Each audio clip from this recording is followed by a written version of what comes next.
الحمد لله وكفى وسلام على عباده الذين اصطفى لا سيما على سيد الرسل وخاتم الأنبياء وعلى آله وصحبه ومن بهديه مهتدى. أما بعد فأعوذ بالله من الشيطان الرجيم. بسم الله الرحمن الرحيم. وأعدوا لهم ما استطعتم من قوة ومن رباط الخيل ترهبون به عدو الله وعدوكم صدق الله العظيم. جناب صدر محترم، حضرات علماء کرام، اسٹیج پر موجود ہمارے محترم زعماء، ڈیجیٹل میڈیا سے وابستہ میرے نوجوانوں، دوستوں اور بھائیوں،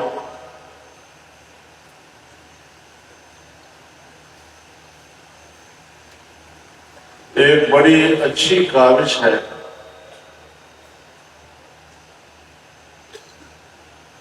جمعیت علماء اسلام صوبہ سندھ کی طرف سے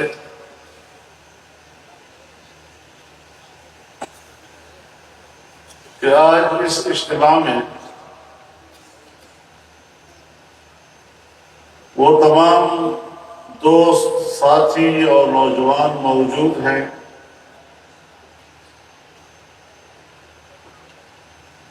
جنہوں نے سوشل میڈیا کے محاذ پر اپنا کردار ادا کرنے کا فیصلہ کیا ہے۔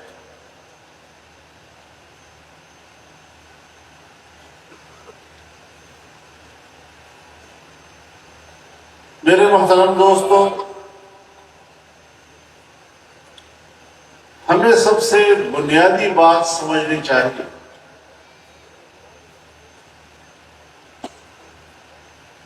کہ جمعیت علماء اسلام کے عام کارکن سے لے کر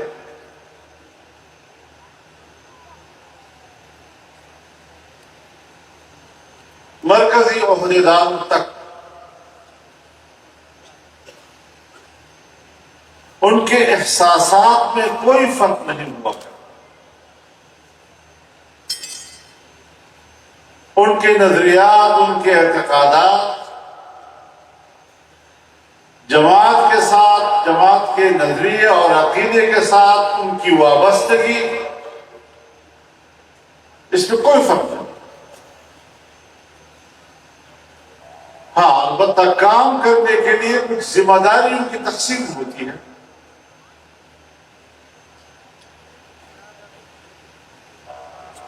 کسی کو ملکی سطح پر کام کرنے کا وظیفہ دیا جاتا ہے، کسی کو صوبے کی سطح پر، کسی کو ضلع کی سطح پر، کسی کو تحصیل اور یونین کونسل کی سطح پر، اور پھر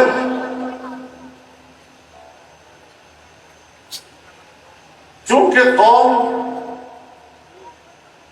اور قوم سے وابستہ افراد کا تعلق مختلف شعبوں سے ہوتا ہے، ہر شعبے میں کچھ دوستوں کو ذمہ داریاں دی جاتی ہیں۔ ہمارے کچھ ساتھی وکلاء کے محاذ پہ کام کر رہے ہیں، ہمارے کچھ ساتھی طلباء کے محاذ پہ کام کر رہے ہیں، ہمارے کچھ ساتھی خواتین کی سطح پر،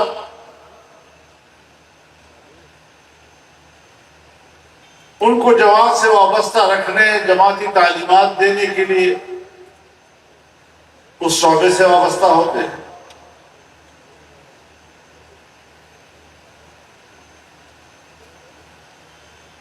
ڈاکٹروں کے طبقے سے، طب کے طبقے سے وابستہ کچھ ذمہ داریاں ہوتی ہیں، مزدور، کسان، زمیندار، تو ہر شعبے کے ساتھ کچھ لوگوں کی ذمہ داری بنائی جاتی ہے تاکہ وہ وہاں کام کریں، لوگوں سے وابستہ رہیں، رابطے کا نظام ان کے ہاتھ میں ہوتا ہے۔ یہ ہے تقسیم کار، اور صرف تقسیم کار، ذمہ داریوں کی تقسیم، مسئولیتوں کا فرق، ورنہ جماعت جماعت ہوتی ہے۔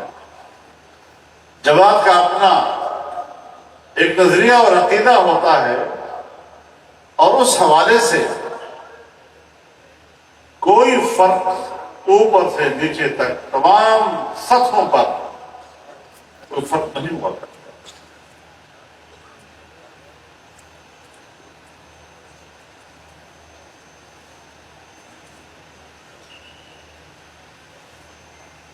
آج جس عنوان سے اجتماع ہو رہا ہے،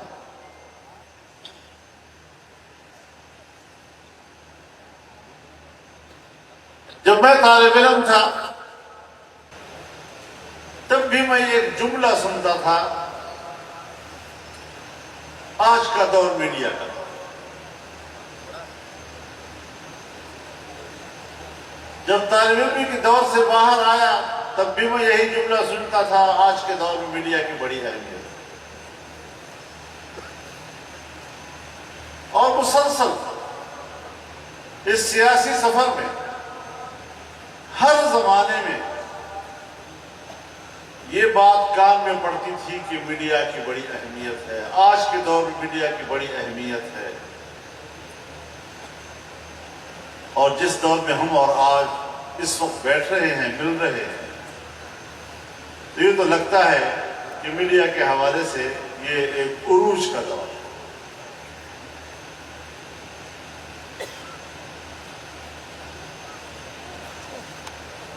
میڈیا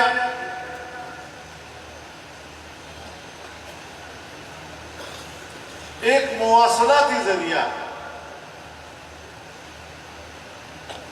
لوگ ایک دوسرے سے کس طرح رابطے میں رہیں، لوگ ایک دوسرے سے کس طرح باخبر رہیں، چاہے وہ زبانی گفتگو کے ذریعے سے ہو، چاہے وہ تحریر کے ذریعے سے ہو، چاہے وہ ریڈیو کے ذریعے سے ہو، یا بعد میں آج کل ٹیلی ویژن کے ذریعے سے ہو۔ اور ٹیلی ویژن سے اب معاملہ آگے چلا گیا ہے، ہر ایک کے ہاتھ میں موبائل ہے، اور اس کے اسکرین تک رسائی ہر آدمی کے لیے ممکن ہو گیا۔ کسی زمانے میں کوئی خاص لوگوں کی تصویریں بنتی تھی اور وہ چھپتی تھی۔ آج آپ جس راستے سے بھی گزر رہے ہیں، آپ کو لوگ ہاتھ ملاتے ہیں اور فوراً کہتے ہیں جی ایک پکچر لے لیتے ہیں، تو سیدھا وہ اسکرین پر پہنچ جاتا ہے اور دنیا میں اپنے آپ کو نمایاں کرتا ہے۔ مجھ سے پہلے جو آپ سے باتیں ہوئی، تکنیکی اعتبار سے بھی آپ کو بتایا گیا اور بہت اچھا بتایا گیا۔ خاص طور پر باہر سے جو ہمارے نوجوان دوست راجہ فیضاز صاحب نے گفتگو کی، بہت ہی تکنیکی لحاظ سے معنی خیز تھی۔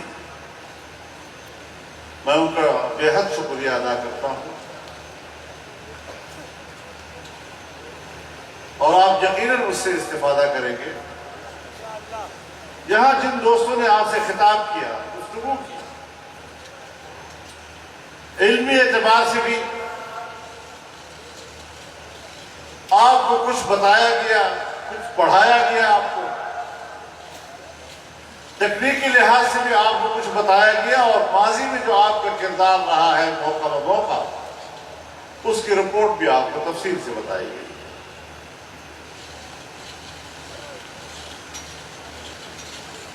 اب یہ ایک ذریعہ ہے،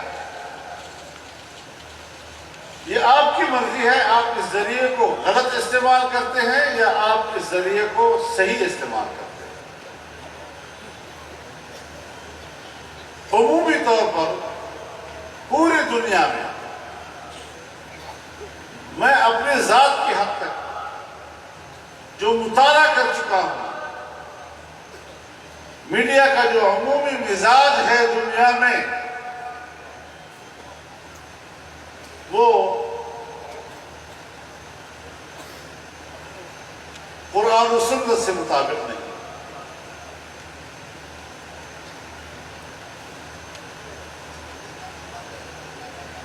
غلط باتیں، جھوٹے پروپیگنڈے، کسی کی غلط تصویر پیش کرنا،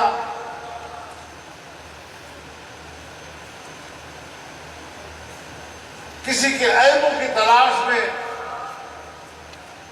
تمام توانائیاں صرف کرنا، کسی کی توہین و تذلیل کرنا، اور اس حوالے سے کوئی خبر ملتی ہے تو اس کو بہت بڑی کامیابی کہا جاتا ہے۔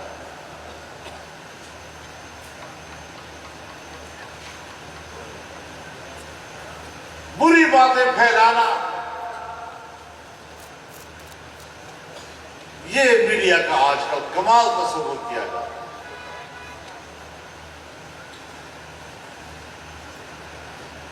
جبکہ اللہ رب العزت فرماتے ہیں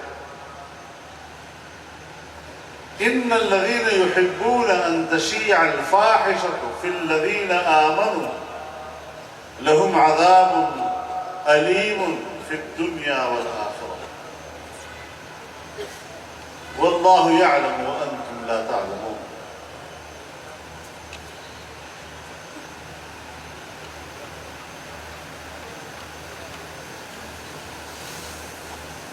جو لوگ یہ بات پسند کرتے ہیں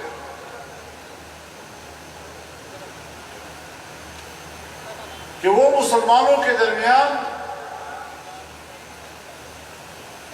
فحش باتیں پھیلائیں،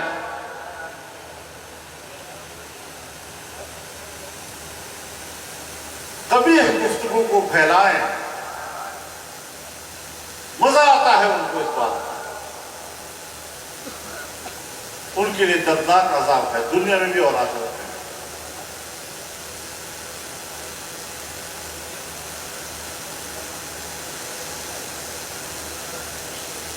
قرآن کریم نے تو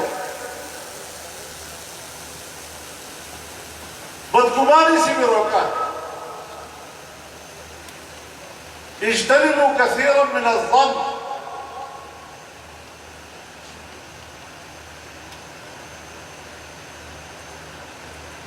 بہت سی بدگمانیاں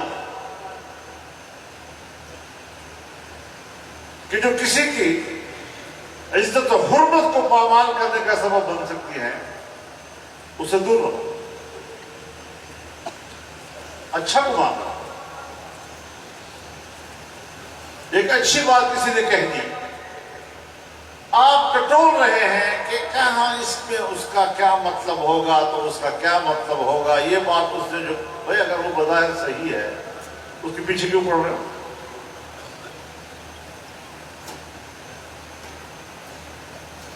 غیبت کرنے کو منع کر دیا کہ جو آدمی اپنے بارے میں ایک بات کو برا سمجھتا ہے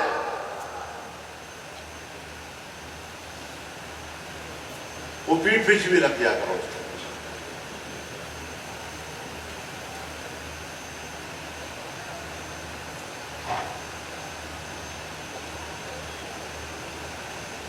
لیکن یہاں سو میڈیا ہے، میڈیا کا تو کمال ہی یہی ہے کہ اس قسم کی باتیں کرو۔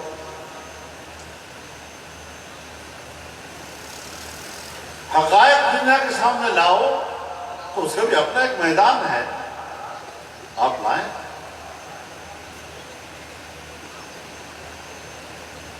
اپنی اچھی بات کو پھیلاؤ جتنا آپ پھیلا سکتے ہیں، پبلک کے ساتھ کسی بات کا تعلق ہو، اور ایک شخص یا اس کی بات ملک اور پبلک کے لیے نقصان دہ ہو، اس کو ایک خاص حقیقت کی حد تک بیان کریں تاکہ لوگ اس کے برائی سے بچ سکیں، اس کی فتنے سے محفوظ ہو سکیں، ذات کے بارے میں نہیں۔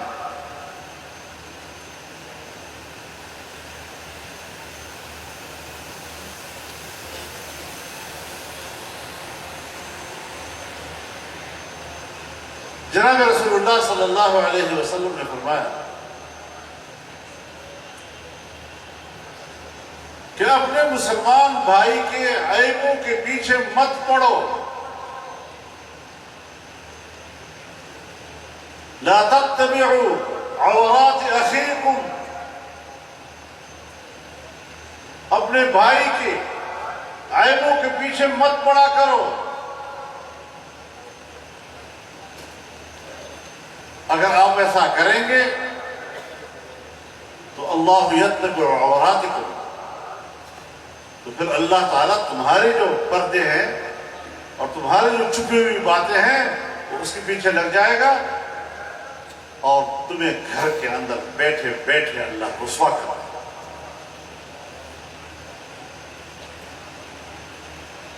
ایک آدمی کے اندر عیب موجود ہے لیکن وہ مستور ہے، پوشیدہ ہے،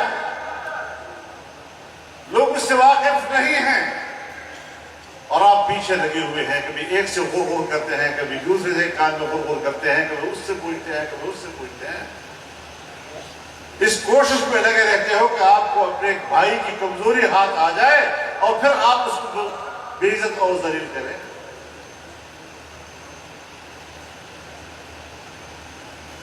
رسول اللہ صلی اللہ علیہ وسلم تو کعبے کے طواف کر رہے ہیں اور کہتے ہیں کہاں آپ کی حرمت، کہاں آپ کی عظمت، لیکن ایک مسلمان کی حرمت آپ سے زیادہ اللہ کو عزیز ہے۔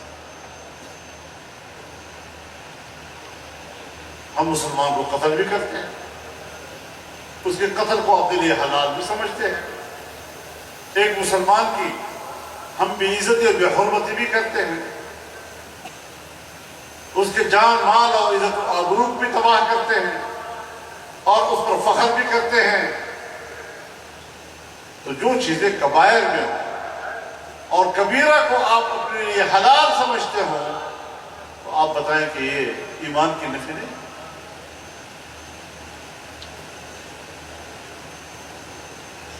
ایک قبیح کام آپ کرتے ہیں اور اس پر آپ شرمندہ بھی ہیں اللہ کے سامنے، اعتراف بھی ہے کہ میں گناہ کر رہا ہوں، اس سے تو شاید کوئی کافر نہ ہوتا ہو، لیکن اگر وہ حلال چیز اس کو حلال سمجھ کر کرتا ہے تو ظاہر ہے ایمان کہاں، اسے تو اللہ کے حکم کا انکار کر دیا۔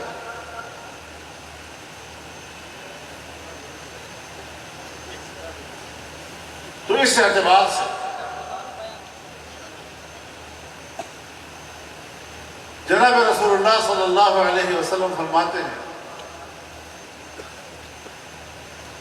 اللہم انی اعوذ بک من خلیل ماکر قلبه یرعانی وعیناہ تریانی ان رأى حسنة دفنها وان رأى سیئة افشاها۔ ایسے مکار دوست سے یا اللہ مجھے پناہ دے، اگر میری اچھائی دیکھتا ہے تو اس کو دفناتا ہے، چھپاتا ہے، اور اگر میری کوئی برائی اس کے ہاتھ آ جائے تو اس کو پھیلاتا ہے۔ ایک روایت میں ہے صاحب خدیعۃ، دھوکے مار دوست سے اللہ مجھے پناہ دے، ان رأى حسنة دفنها وان رأى سیئة افشاها۔ تو اس محاذ پر بھی جو کچھ ہم دنیا میں دیکھ رہے ہیں اور ہم نے تو شاید، لیکن ہمارے ساتھ تو ہوا ہے، سیاسی لوگوں نے بھی کیا، ریاست کے اداروں نے بھی کیا، وہ بے بنیاد پروپیگنڈے، گندی اور غلیظ باتیں انہوں نے میڈیا پر اچھالی، جن کا دور دور سے بھی شاید ہمارے جماعت ہے، ہمارے کسی ساتھ سے تعلق، کیا ملا ان کو؟ کیا جمعیت کی ترقی کا سفر رکا؟ کیا جمعیت کی قبولیت کا سفر رکیا اس میں؟ آج ہم تل کر آپ کے سامنے کھڑے ہیں، اور جب تم سامنے آتے ہو تو تمہارے یہاں کی چکی ہو۔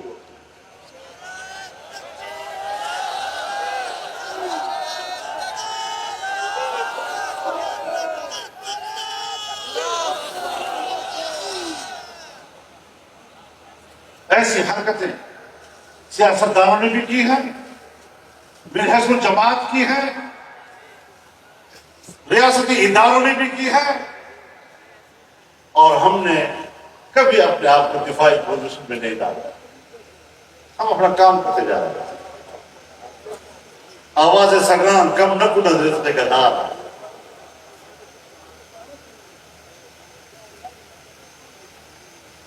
ہمارا اپنا کام چلتا۔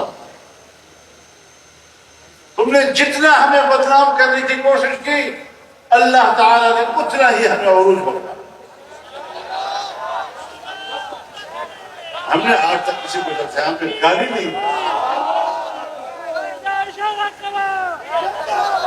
ہمارے بزرگوں نے اپنے مخالف ترین کو بھی جلسے میں جناب اور صاحب کے ساتھ پکارا، لیکن ہمیں تو گالیاں دی جاتی ہیں۔ ان کی تقریر کا آغاز بھی ہمارے گالیوں سے ہوتا ہے اور انجام بھی ہمارے گالیوں سے ہوتا ہے۔ بے بنیاد تہمتیں لگاتے ہیں۔ تہمتیں کیوں لگاتے ہیں؟ آپ کی حکومت ہے، 5 سال بھی رہی، 10 سال بھی رہی، اگر ہم نے اتنا بڑا جرم کیا ہے، تم ہمارے خلاف کچھ کر کیوں نہیں سکتے؟ تم ہمارے خلاف FIR کیوں نہیں کاٹ سکتے؟ تم ہمیں عدالت میں کیوں نہیں کھینچ سکتے؟ بڑے بڑے لوگوں کو عدالت میں کھینچا جا رہا ہے، ہم کون سے بڑے تکڑے لوگ ہیں؟ لیکن ہم اللہ کے حضور صاحب بحیثیت انسان کے یقین رکھنا، اللہ کی اطاعت، اللہ کی تابعداری، اللہ کی عبادت، اس کا حق تو ممکن ہی نہیں کہ ہم ادا کر سکیں۔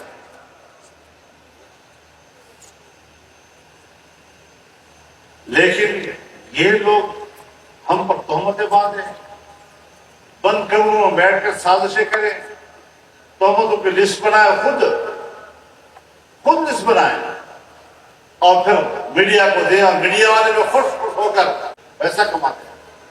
جھوٹ، تہمت، گالی، گندی اور غلاظتوں سے جو لوگ پیسہ کماتے ہیں، لعنت ہو اس کی کمائی کی۔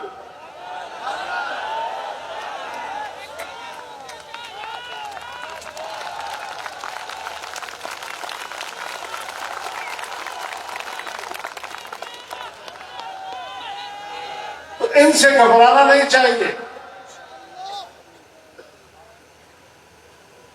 بالکل بھی نہیں گھبرانا چاہیے۔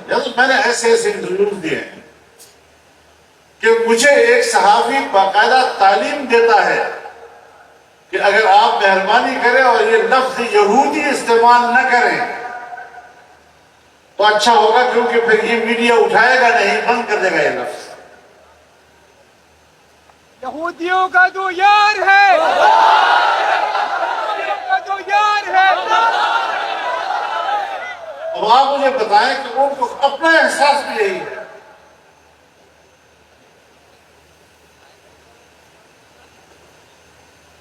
اگر کسی کو دنیا میں شرعی سزا دی جائے، کسی بھی اسلامی ملک میں، پوری دنیا کی انسانی حقوق آسمان سر کو اٹھا لیتے ہیں، دقیانوسی قسم کی سزا دے دی، سر کاٹ دیا گیا، یہ تو ان کو سنسار کر دیا گیا، کیا کیا کچھ کرتے ہیں۔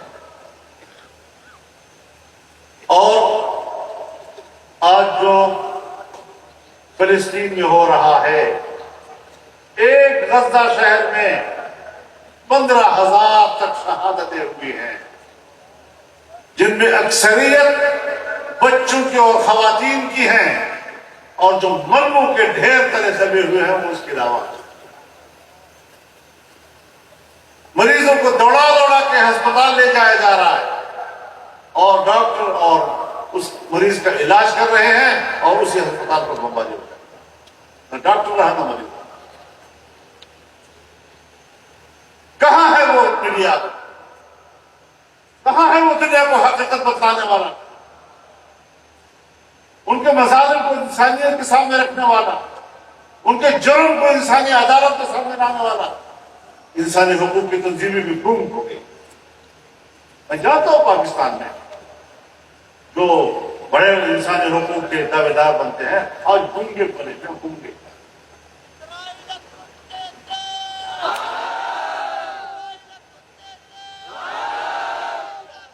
اس قسم کے لوگوں سے ہمارا واسطہ.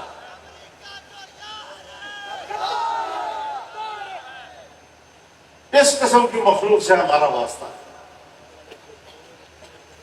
ان حالات میں بھی ہمیں اپنے اقتدار کے ساتھ چلنا،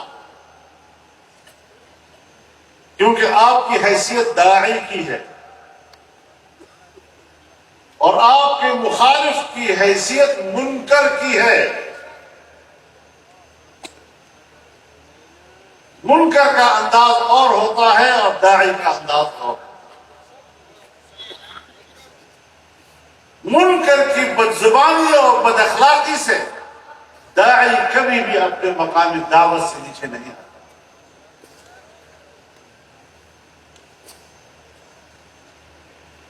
وَاضْرِبْ لَهُمْ مَثَلًا أَصْحَابَ الْقَرْيَةِ إِذْ أَرْسَلْنَا إِلَيْهِمْ اثْنَيْنِ فَكَذَّبُوهُمَا فعززنا بثالث فقالوا إنا إليكم مرسلون. اس پورے 2-3 آیت میں آپ دیکھیں کہ منکرین کا لب و لہجہ کیا ہے.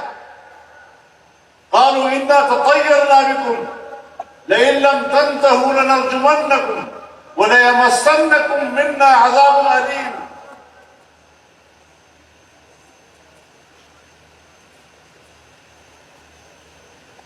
اور وہ اللہ کے رسول تھے، داعی تھے. قوم کے پاس گئے، انہوں نے کہا تم تو ہمارے لیے نحوست بند کروا دیں، رک جاؤ اس کام سے ورنہ ہم تمہیں سنسار کر دیں گے، ہمارے طرف سے دردناک عذاب ملے گا تمہیں.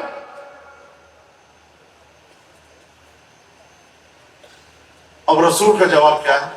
اور طائرکم معکم ان ذکرتم بل انتم قوم مسرفون.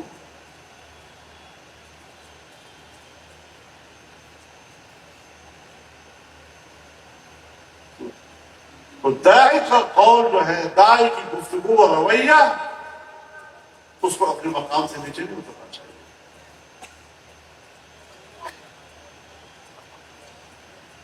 داعی کو شہید کر دیا گیا، لیکن جب وہ قبر میں جا رہا ہے اور اس کو باقاعدہ کہا جاتا ہے قیل ادخل الجنہ، جنت کی بشارت بھی مل گئی، شہید قبر میں اتر رہا ہے، اور اس وقت وہ اللہ سے کیا کہتا ہے؟ قال یا لیت قومی یعلمون، اے کاش تو میری قوم کو سمجھ آ جائے. اس کے دل کی تمنا پھر بھی یہی ہو، کاش ان کو سمجھ آ. مجھ سے اس صحافی نے پوچھا کہ بعض دفعہ آپ ایک جماعت پر بہت تنقید کرتے ہیں، سخت الفاظ میں کرتے ہیں، کیا اس سے ان کے کارکنوں کی دل آزاری نہیں ہوتی؟ میں نے کہا مجھے کارکنوں سے ہمدرد ہے، بیچارے نہ سمجھ، خدا کرے ان کو سمجھ میں آ جائے.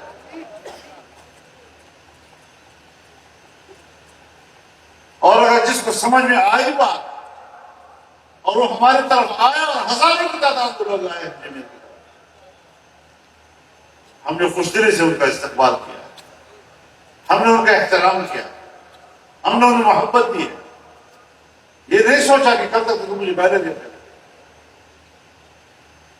کیونکہ اسلام کی تعلیمات کیا نہیں.